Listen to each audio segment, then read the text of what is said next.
Hello everyone, this is Trackpad Artist, and welcome back to our exploration of Ryng. Today we'll be looking into something I briefly mentioned within our first discussion on this channel, the ring-wide organization of mages known as the Brass Lotus. But before we get into that, I've got a couple of announcements to make. Firstly, I'll finally be opening up a Discord server. Many of you have been requesting something of the sort, and I've finally gotten it working.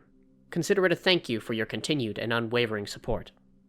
In addition to this, for those who'd like to go a step further in their support of Ryng and its development, I've opened up a Patreon, where anyone interested can join to receive a variety of perks and benefits. Of course, your continued viewership is what makes this channel what it is, and I'm more than grateful for your continued support here. But for those interested, the links to both will be in the description. With all that out of the way, I think it's finally time to get into the meat of today's discussion, and dive into the Brass Lotus. The Brass Lotus is an organization largely shrouded in mystery, in large part due to its ancient beginnings, veiled by myth and rumor. As far as the people of Ryng are aware, the Brass Lotus began soon after the discovery of glass, as powerful mages from all around the world began to grow in arcane skill and power. One such mage, Vialon, grew to become one of Ryng's most powerful, but continued to live a life dissatisfied with his incomplete knowledge. As such, Vialon began to focus his studies on immortality, that he may have all of eternity to study magic secrets instead of a short lifespan. Although not completely successful, Vialon did reach a state of extended mortality, allowing him to live for hundreds of years, all of which he dedicated to his mastery of magic. But, after centuries of self-imposed isolation and secrecy, Vialon soon came to realize that his discoveries would be for nothing, lest he could pass them on to another. As such, Vialon gathered together Ryng's brightest mages, a council of 5, who would inherit all of Vialon's secrets. Such knowledge, however, would come with great responsibility, not only to expand upon it, but to determine who else would be worthy of it. This council would later come to be known as the Brass Hand, serving as the founders of the Brass Lotus.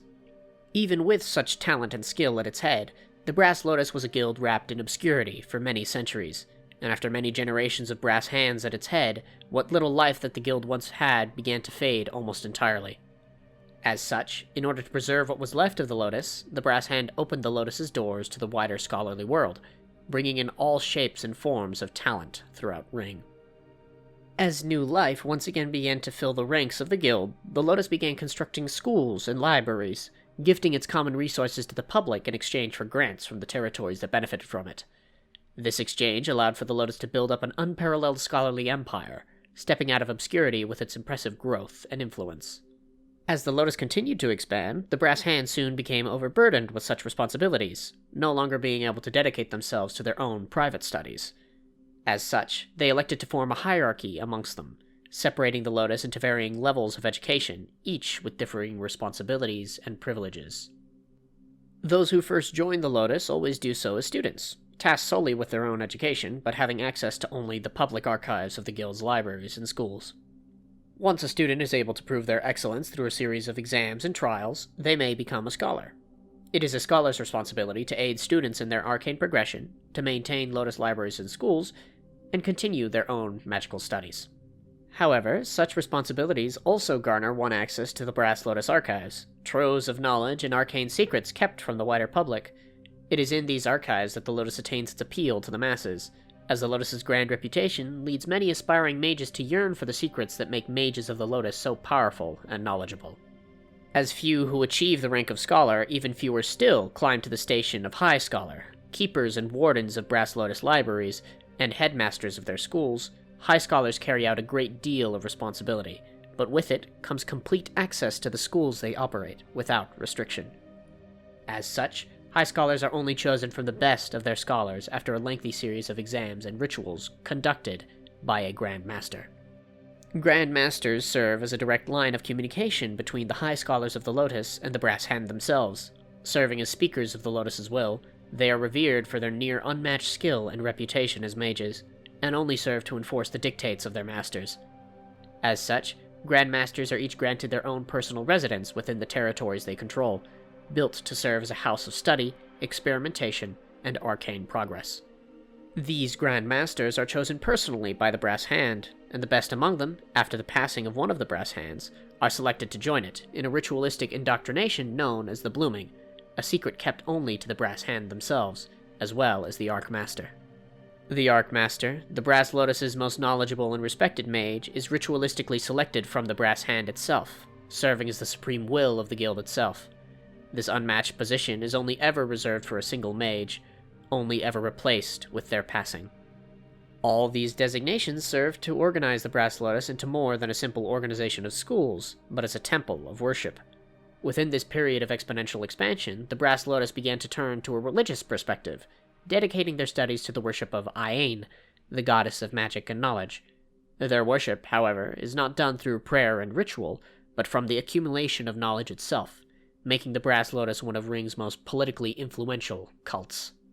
Within the modern day, the Brass Lotus serves as the arbiter of truth within the realm of arcane study, effectively eclipsing the influence of Ryng's other guilds of arcana. This power has raised the Lotus to effectively become the only guild of mages upon Ryng, at least the only respected one, forcing the grand majority of aspiring mages into a difficult choice. Learn magic under the Lotus, restricted and scrutinized in study, but with the opportunity for limitless resources, or learn of the arcane with nothing but your own resources and freedom. This effective monopoly on arcane studies has allowed the Brass Lotus to become an organization of great political power and influence, rivaling even Ryng's greatest empires.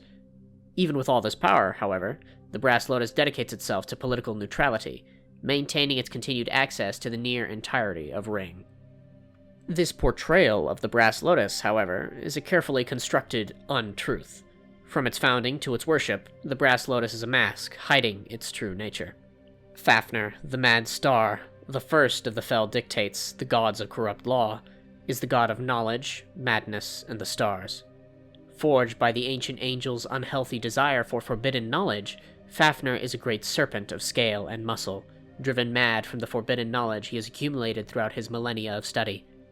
This madness manifests itself through the 3 seams that run down his head and neck, splitting his head into 3 teeth-laden jaws, which bloom like flowers within flowers. His form is eldritch and foreign, driving those who witness it into madness or enlightenment. Fafnir, however, wasn't always known as the god of madness, as although considered gods, the fell dictates' less than divine origin has doomed them to an eternal life, but one that could still be ended.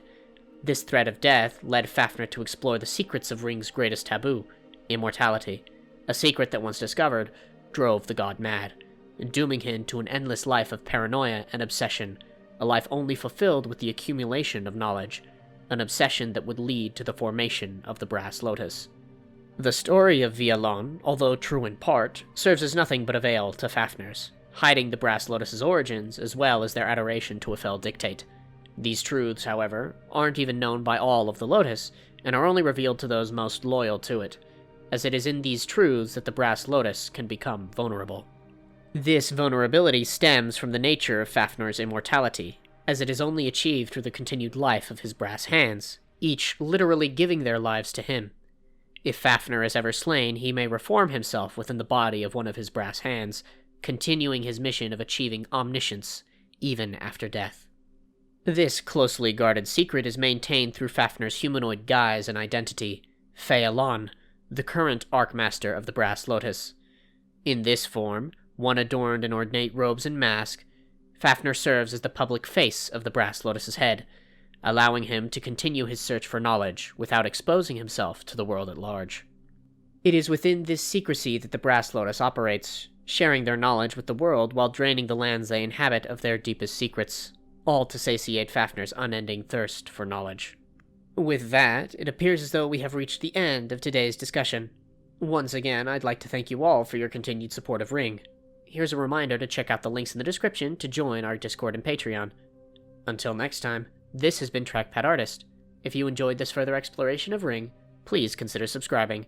I'd love to see you for our next discussion.